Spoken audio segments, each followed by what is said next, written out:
देश असं गडकऱ्यांनी वर्णन केलेलं आपला भारत देश आणि या देशाला राखट आणि कणखर बनवण्यासाठी ज्या वीरांनी आपलं रक्त सांडलं आणि आपल्या रक्ताचं पाणी केलं तोच आज स्वातंत्र्य दिवस. तुम्हा सर्वांना स्वातंत्र्य दिनाच्या हार्दिक शुभेच्छा.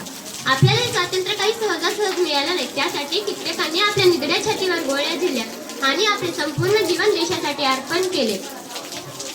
स्वातंत्र्य हा एक असा शब्द आहे जो प्रत्येक भारतीयांच्या शिरामध्ये रक्ताप्रमाणे वाहतो. 15 ऑगस्ट 1947 रोजी आपला भारत देश स्वतंत्र झाला आणि आपल्या भारत देशाची नवीन वेगळी अशी शासन व्यवस्था निर्माण झाली आणि आपला भारत देश प्रजासत्ताक देश बनला. किती आक्रोश तो झाला. नद्या वाहिल्या रक्ताच्या सडा पडला मृतदेहाचा तेव्हा हा दिवस उदयास आला.